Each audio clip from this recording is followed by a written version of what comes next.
We hope to establish examples of best practices to promote FoRB, said Daniel Holtgen from the Council of Europe. Article published on 10 July 2022 at europeantimes.news.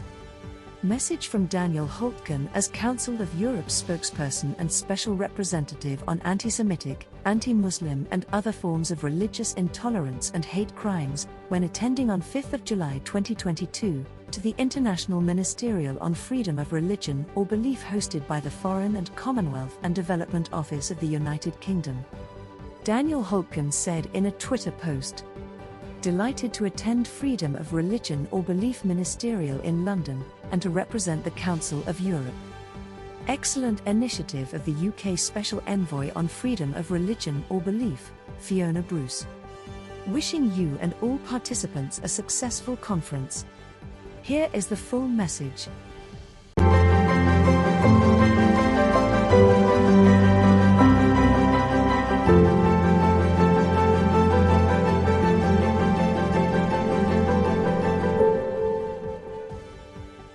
Excellencies, ladies and gentlemen, good morning.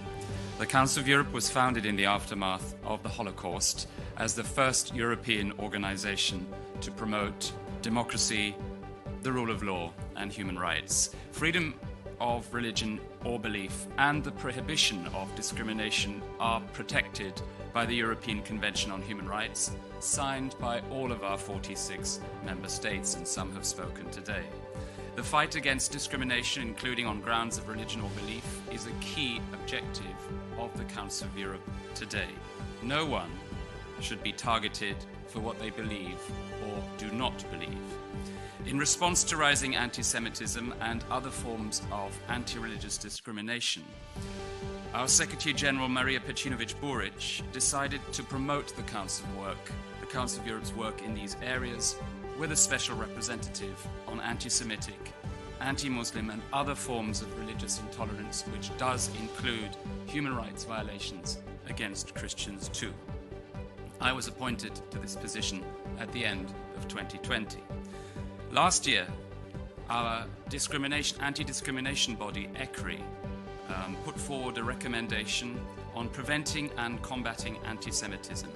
And among other things, we urge governments to punish anti-Semitic crimes online just as crimes offline. This year, the Council of Europe's Committee of Ministers, so the 46 member states, adopted a recommendation to governments on passing on remembrance of the Holocaust and preventing crimes against humanity. It represents the most detailed and up-to-date guidance on how to ensure remembrance through history teaching, education, music, art, civic education, public policy, at a time when there are fewer and fewer survivors to bear direct witness. We see Holocaust remembrance as an essential contribution to the fight against anti-Semitism. As regards anti-Muslim racism, ECRI has now issued a recommendation on preventing and combating anti-Muslim racism, and I think it's the most comprehensive international guidance on the issue since the report of the UN Special Rapporteur Ahmed Shahid, who is a good colleague and we have worked well with him.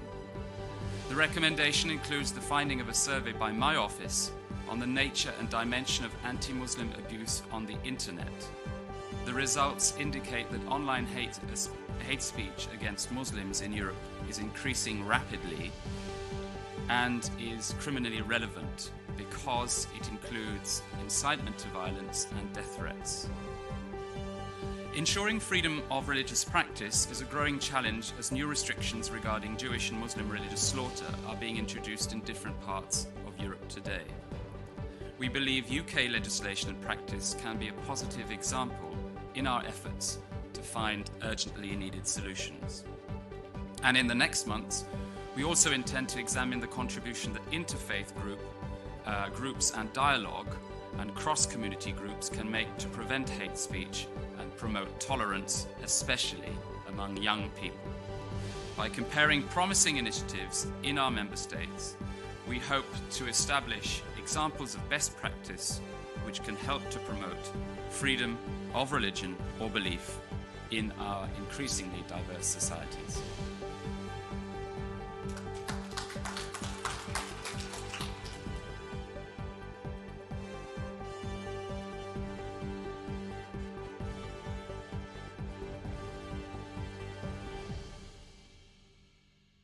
Thank you for listening to the European Times.